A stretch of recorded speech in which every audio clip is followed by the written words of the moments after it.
Sebagian besar dari kalian akan berpikir bahwa proses kimia itu menghasilkan misalnya ledakan. Kemudian apa? Yang kita pikirkan itu kimia itu menghasilkan ledakan, asap, api, aroma menyengat, nuklir ya, yang sering kita dengar itu kalau zat kimia itu lebih cenderung ke hal-hal yang negatif, yaitu misalnya ledakan, bom atom, terus zat beracun dan sebagainya. Nah, secara ilmu kimia itu tidak hanya hal-hal yang berbau negatif, banyak yang positifnya ya.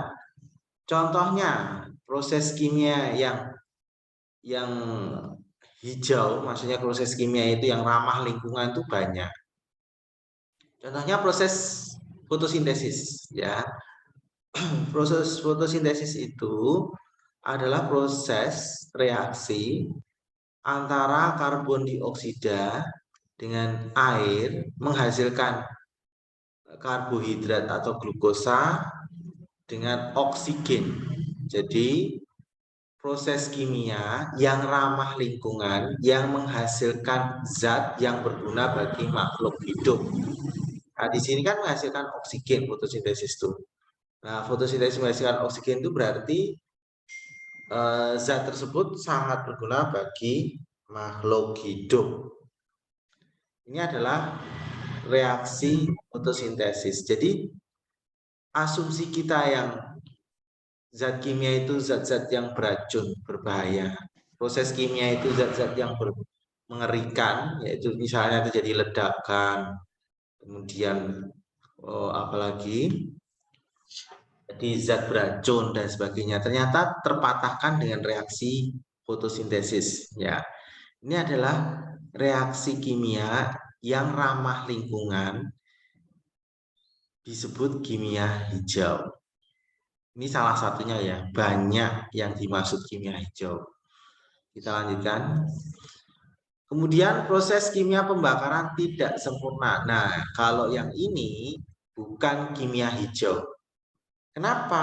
Ya, reaksi antara senyawa hidrokarbon CXHY dengan pembakaran oksigen menghasilkan CO2, H2O, dan CO.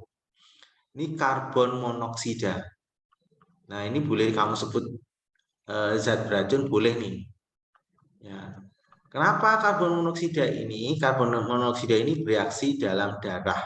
Ya, dalam darah itu mengikat hemoglobin. Nah, kalau mengikat Hb itu fungsinya mengedarkan oksigen dalam darah. Jadi kalau mengikat Hb kan oksigen, sirkulasi oksigen dalam darah itu tidak lancar. Makanya kalau pembakaran tidak sempurna itu contohnya adalah mobil atau motor yang mengeluarkan asap pekat, itu berarti pembakarannya tidak sempurna. Nah, itu menghasilkan karbon monoksida yang berbahaya bagi manusia. Kenapa? Yaitu karbon monoksida ini bereaksi dalam darah, mengikat Hb, padahal Hb ini fungsinya adalah mengedarkan oksigen. Nah, karena terikat oleh karbon monoksida sehingga oksigen, sirkulasi oksigen dalam darah itu tidak lancar, menyebabkan ya keracunan, bisa kematian. Ya, contohnya kalau kamu dengar berita, misalnya orang meninggal dalam mobil ketika mobil dinyalakan, ya ada keracunan gas karbon monoksida. Nah, yang ini pembakaran tidak sempurna ini adalah kimia tidak hijau. Kan ada kimia hijau, berarti lawannya kimia hijau adalah kimia yang tidak hijau, artinya tidak ramah lingkungan. Ini pembakaran tidak sempurna ini berarti tidak ramah lingkungan. Ya, nah, tidak ramah lingkungan. Kemudian pekaratan besi. Nah, ini pekaratan besi bereaksi dengan oksigen akan menjadi besi yang berkarat. Ini besi berkarat.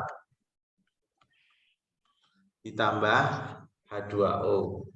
Nah, ini juga tidak ramah lingkungan, tapi bisa diatasi. Kalau karat besi itu bisa diatasi dengan cara dicat. Coba kamu screenshot dulu ini. Di screenshot. Udah ya, kita lanjut ya. Nah, salah satu yang lain yang apa namanya, proses kimia pembuatan roti ya, ini soda kue ini soda kue ya.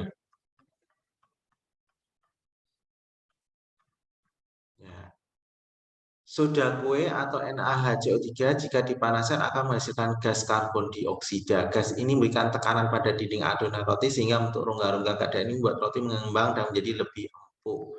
Nah, kalau proses kimia pemanggangan roti, pembuatan roti ini menggunakan soda kue ini masih ramah lingkungan karena karbon dioksida masih bisa diuraikan oleh tumbuhan. Jadi ini ramah lingkungan atau disebut kimia hijau. Udah ya, Bapak lanjut lagi ya. Ternyata proses kimia itu tidak selamanya menakutkan. Tadi sudah saya terangkan, proses kimia itu yang kita asumsikan selama ini menimbulkan ledakan, bom, racun, menimbulkan api, itu tidak seperti itu. Ada proses kimia yang baik. Nah, ini saya terangkan tadi, baik, bermanfaat dan aman bagi lingkungan, jadi ramah lingkungan.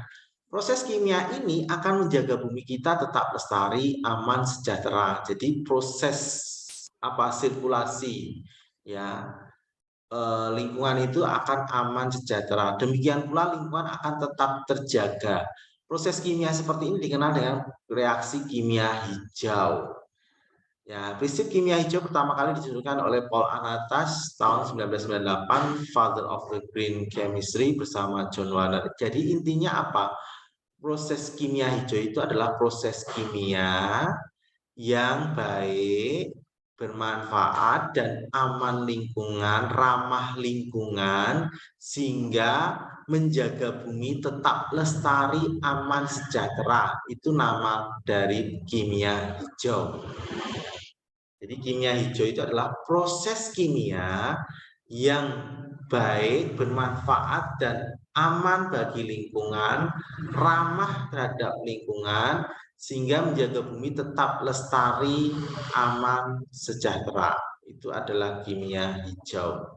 Jadi intinya dalam penggunaan zat-zat kimia itu harus ramah lingkungan. Ini disebut kimia hijau.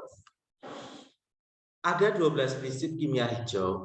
Kimia hijau adalah pendekatan kimia yang bertujuan memaksimalkan efisiensi dan minimalkan pengaruh bahaya bagi kesehatan manusia dan lingkungan. Jadi meminimalisir kerusakan kesehatan dan lingkungan. Memang tidak ada reaksi kimia yang hijau sempurna. Si hijau sempurna itu dalam artian betul-betul sempurna. Ya, namun keseluruhan efek negatif baik yang pada penelitian kimia maupun industri kimia dapat dikurangi dengan implementasi 12 prinsip kimia hijau. Jadi 12 prinsip kimia hijau ini harus dipahami supaya apa? Kita dalam penggunaan zat-zat kimia itu bisa bisa mengatur, meminimalisir pengaruh negatif atau bahaya bagi kesehatan manusia dan lingkungan. Yang pertama, mencegah limbah. Jadi utamakan dalam menggunakan proses kimia itu pencegahan limbah. Jangan kok sesudah menghasilkan limbah baru ditanggulangi. Lebih baik mencegah daripada menanggulangi. Itu intinya gitu. Dalam proses kimia itu kalau bisa dicegah adanya limbah. Jangan sampai menanggulangi limbah. Itu prinsip pertama. Prinsip kedua, memaksimalkan nilai ekonomi suatu atom. Jadi, ketika mengurangi limbah tersebut akan meningkatkan nilai ekonomi suatu atom. Jadi, memaksimalkan jumlah atom yang terjadi reaksi sehingga menghasilkan produk yang bermanfaat ekonomi tinggi dengan mengurangi limbah. Kemudian prinsip yang ketiga adalah sintesis kimia yang bahaya sedikit, yaitu mendesain reaksi kimia dan rute sintesis seaman mungkin. Jadi ketika menggunakan zat-zat kimia atau proses kimia itu kalau bisa menggunakan bahan-bahan yang seaman mungkin, tidak menimbulkan zat yang berbahaya. Ya. Dengan pertimbangan semua bahan yang berbahaya selama reaksi berlangsung. Ini prinsip yang ketiga dari kimia hijau. Prinsip yang keempat, mendesain proses yang melibatkan bahan kimia yang aman. Jadi intinya ketika menggunakan proses kimia itu, kalau bisa menggunakan bahan-bahan kimia yang aman. Jangan sampai menimbulkan hal-hal yang negatif. Prinsip yang kelima, menggunakan pelarut dan kondisi reaksi yang lebih aman. Memilih pelarut yang paling aman dalam tiap proses serta meminimalkan jumlah pelarut agar tidak menghasilkan persentase limbah yang besar. Jadi intinya apa? Ketika menggunakan pelarut itu pilih yang paling aman, jangan sampai menimbulkan limbah baru. Prinsip yang keenam, mendesain efisiensi energi. Memilih jalan reaksi kimia yang paling kecil energinya, menghindari pemanasan, menghindari reaksi, ya, pendinginan juga tekanan pada kendali vakum. Jadi intinya menghindari reaksi yang berlebihan dalam reaksi kimia tersebut. Jadi menggunakan energi seefisien mungkin. Prinsip yang ketujuh, menggunakan bahan baku terbarukan. Maksudnya bahan baku terbarukan itu bisa diregenerasi. Bahan baku terbarukan biasanya berasal dari produk pertanian atau hasil alam. Sedangkan bahan baku yang tak terbarukan berasal dari bahan bakar fosil, misalnya minyak bumi, gas alam, batu bara, dan bahan tambang lainnya. Nah, ini kalau bisa menggunakan bahan baku ketika proses kimia itu bahan bakunya dari alam yang bisa diperbarui. Prinsip yang keenam, mengurangi bahan turunan kimia. Mengurangi bahan turunan kimia untuk mengurangi tahapan reaksi, tahapan bahan kimia, dan produksi limbah. Kemudian yang 9, menggunakan katalis. Penggunaan katalis berperan pada peningkatan selektivitas, mengurangi limbah. Jadi kalau menggunakan katalis itu mengurangi limbah. Prinsip yang ke-10, mendesain bahan kimia dan produk yang terdegradasi setelah digunakan. Maksudnya adalah bahan kimia harus mudah terdegradasi dan tidak terakumulasi di lingkungan. Jadi maksudnya bisa terurai. Ya, bahan kimia itu bisa terurai dalam lingkungan, tidak menimbulkan akumulasi bahan kimia. Prinsip yang ke-11 adalah menganalisis secara langsung untuk mencegah polusi. Jadi intinya yang 11 ini bagaimana proses kimia itu mencegah polusi. Bukan menanggulangi polusi, tapi mencegah. Kalau bisa tidak ada polusinya. Ya. Tuh. Prinsip yang terakhir, mencegah potensi kecelakaan. Memilih bahan kimia yang digunakan dalam reaksi kimia dan mengembangkan prosedur untuk menghindari kecelakaan. Kecelakaan itu misalnya apa ya? Misalnya ledakan. Kan kimia itu bisa menimbulkan reaksi-reaksi itu menimbulkan ledakan. Terus misalnya potensi kecelakaan lain adalah kebakaran dan sebagainya.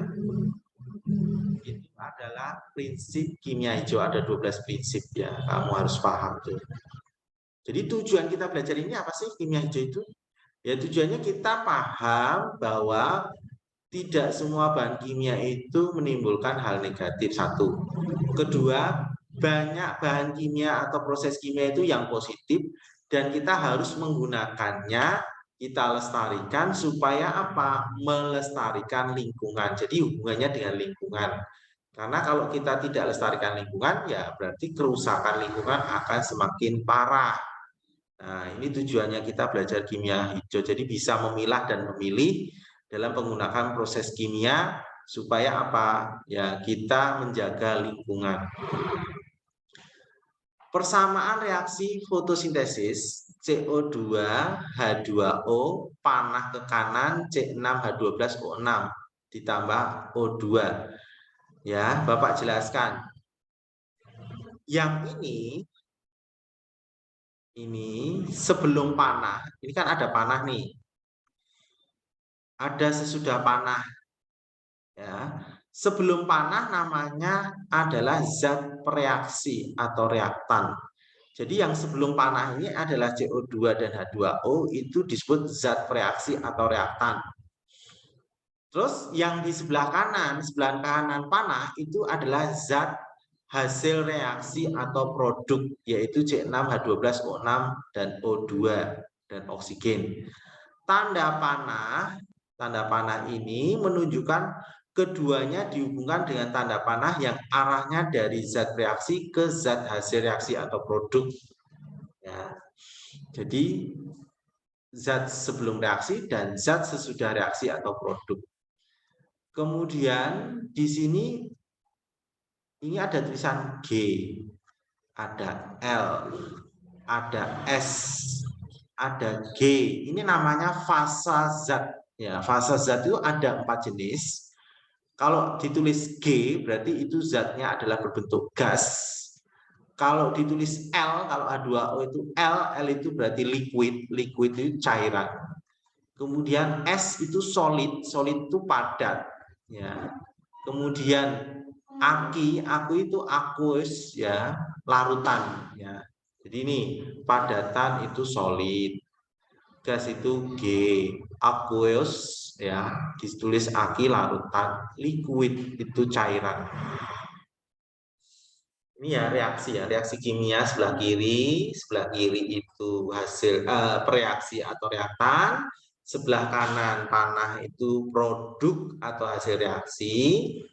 Kemudian panah itu menunjukkan adanya reaksi dari reaksi atau reaktan menjadi produk. Terus angka 6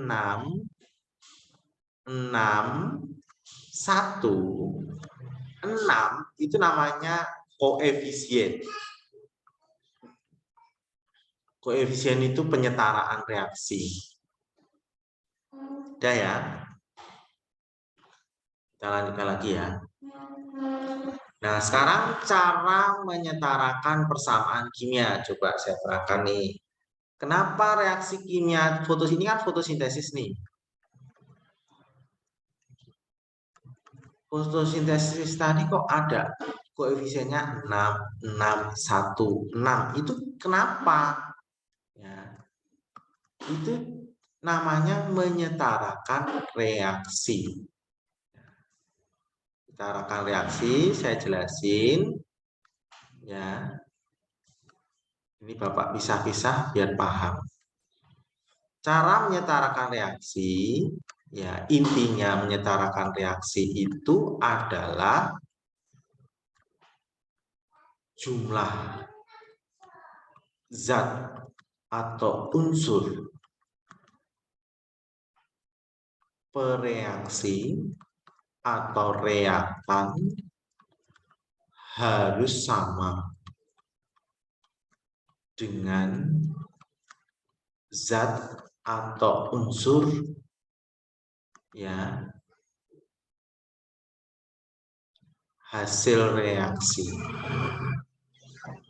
atau produk. Jadi intinya kiri ya, zat di kiri harus sama dengan zat di kanan. Itu intinya itu. Di kiri harus sama dengan di kanan. Coba lihat sini. Kita cek C-nya ya. C di kiri 1. C di kanan 6. Berarti jumlah di kiri dengan di kanan harus sama. Supaya kirinya itu 6, padahal C di kanan itu ada 6. Berarti di kiri ini harus saya kali 6. Ngerti? C di kiri supaya sama dengan di kanan, C-nya itu di sebelah kanan ada 6, C di sebelah kiri baru 1, supaya sama saya kali 6. Untuk oksigen disetarakan paling akhir, khusus oksigen loh ya, khusus oksigen disetarakan paling akhir. Ini namanya penyetaraan reaksi kimia. C sudah, sekarang cek H. H di kiri ada 12. H di kanan H di kanan ada 12. H di kiri baru 2. Supaya jumlahnya sama di kiri dan kanan, berarti H sebelah kiri ini saya kali 6. Berarti totalnya 12. Jadi sama dengan ruas kanan. Berarti ini saya kali 6. C-nya 6, hanya 12. Terus terakhir cek O. Nah, untuk O disetarakan paling akhir. Di sini O-nya ini 2 sebelah kiri. 2. Dikalikan di depannya 6. Berarti O-nya ini totalnya 12. Di sebelah kiri, ini 2 kalikan 6, 12. O di sebelah H2O. H2O ini kan O-nya 1 nih. Dikali dengan 6, kalikan depannya. Jadi O-nya kan 1 kalikan depannya 6. Jadi O-nya ini ada 6. Jadi total O di kiri itu 12 tambah 6. Jadi berapa? Berapa? 18. Ya kan, 18. Nah, O di sebelah kiri, di sebelah kanan. O di sebelah kanan ini 6. Nah, O di sebelah kanan ini yang O2 ini baru 2. Supaya jumlahnya 18, berarti ini sudah 6 kurang 12. Ini berarti saya kali 6. Kalau saya kali 6 kan ini 12. 12 tambah 6 dapatnya totalnya 18. Nah, sama dengan ini. Berarti otomatis supaya sama ini saya kali 6. Nah, ini sudah setara semua ini. C-nya sudah disetarakan. H-nya sudah disetarakan. O-nya yang terakhir sudah disetarakan. Berarti ini sudah selesai. Jadi penulisannya reaksi kimia 6 CO2 ditambah 6 H2O menjadi C6H12 O6 ditambah 6 O2. Ini adalah persamaan kimia yang sudah setara. Setara itu apa? Jumlah unsur sebelah kiri panah dengan unsur di sebelah kanan panah sama. Ya, screenshot dulu.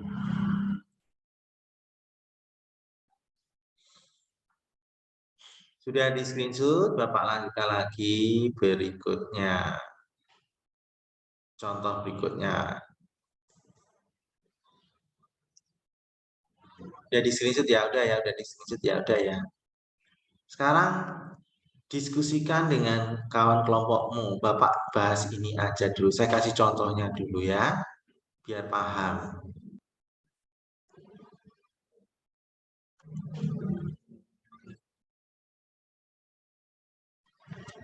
Bapak geser dulu biar mudah menjelaskannya.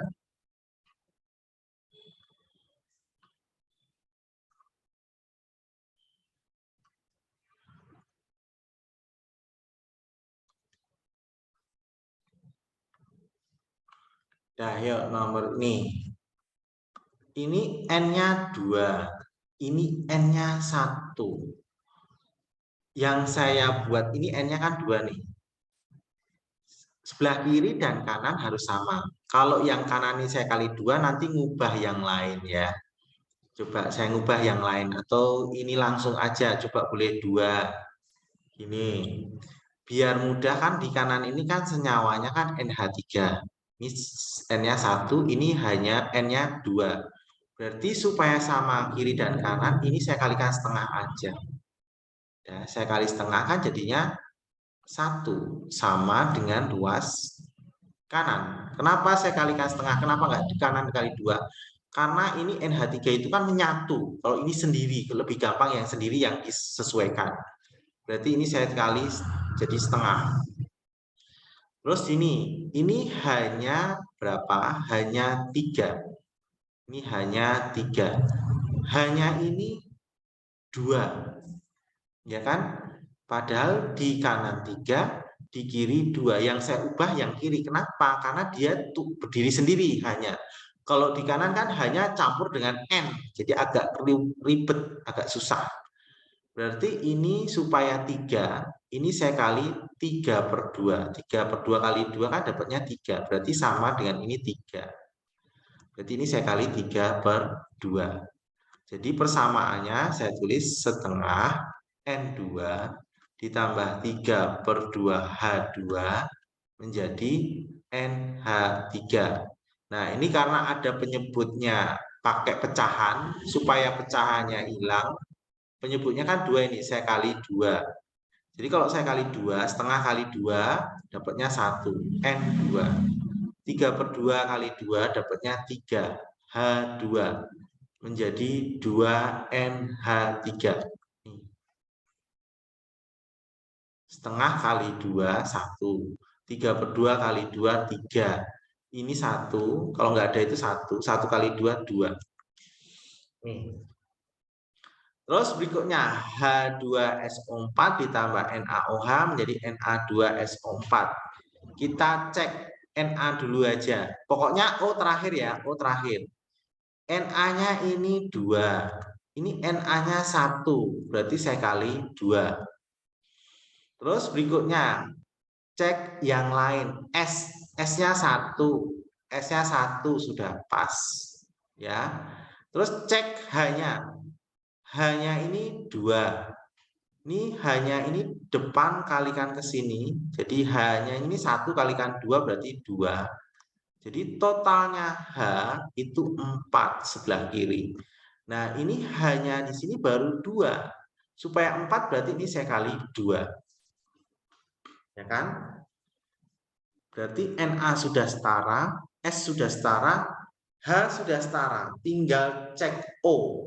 Kita cek O. O-nya ini 4. 4. Ini O-nya 1 kalikan depan ini berarti 2. Jadi totalnya O itu sebelah kiri 6. Terus sebelah kanan O-nya di sini 4. O-nya ini 1 kalikan 2 berarti 2. Jadi totalnya O sama dengan 6. Berarti ini sudah sama. Berarti O-nya secara otomatis sama. Berarti sama semuanya sudah selesai. Jadi persamaannya setaranya gini, H2SO4 ditambah 2NaOH menjadi Na2SO4 ditambah 2H2O. Nah, ini persamaan reaksi yang sudah setara. Jadi intinya ruas sebelah kiri sama dengan total ruas sebelah kanan panah. Dah, screenshot dulu. Sudah ya, udah di screenshot ya. Kita lanjutkan lagi ya.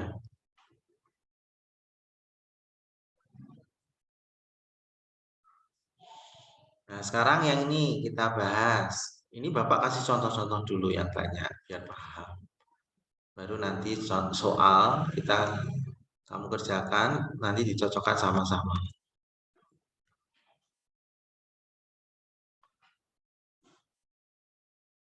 Nah, yang ini dulu. CL-nya 2. Ini CL-nya 2, sudah pas. O-nya ini 7. O-nya ini baru 2. Supaya kiri dan kanan sama, berarti ini saya kali 7/2. 7/2 kali 2 kan dapatnya 7, sama dengan ini. Nah, ini udah setara semua nih. CL-nya sudah, tinggal nih. Berarti ini saya tulis 7/2. Jadi CL2 ditambah 7/2 O2 menjadi CL2O7. Nah, karena penyebutnya ada 2, penyebutnya hilangkan dengan kali 2. Berarti jadinya 2CL2 ditambah 7O2 menjadi 2CL2O7. Nah, ini sudah setara. Terus berikutnya yang ini. Sebelah kiri hanya 2. Sebelah kanan hanya juga 2, pas. Sebelah kiri O-nya 2. Nah, sebelah kanan O-nya ini 1. O-nya ini 2. Jadi jumlahnya 3. Nah, supaya ruas kiri dan ruas kanan sama, yang sebelah kanannya saya kali ini setengah. Kalau saya kali setengah kan dapatnya 1. 1 tambah 1 berarti 2. Kenapa yang saya ubah sebelah kanan? Karena yang sebelah kiri ini reaksinya menyatu, H2O2 kan senyawa utuh. Kalau ini kan sendiri, berdiri sendiri, lebih gampang yang saya ubah berdiri sendiri. Berarti ini saya kali setengah, jadi 2, ini 2 O-nya. Sama. Berarti ini tulis saya kali setengah. Jadi persamaannya H2O2 menjadi H2O tambah setengah O2. Nah, penyebutnya ada 2 setengah, jadi saya kali 2. Jadi 2H2O2 menjadi 2H2O tambah 1O2. 1O2 ini satunya nggak usah ditulis. Nih. Setengah kali 2 kan 1. Nah, ini jawabannya. Screenshot dulu. Sudah di screenshot semua? Sudah? Kita lanjutkan lagi.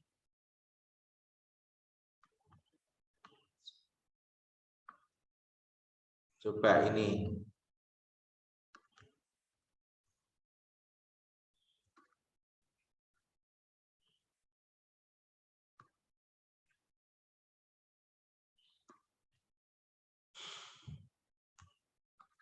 CA-nya 1, CA-nya 1.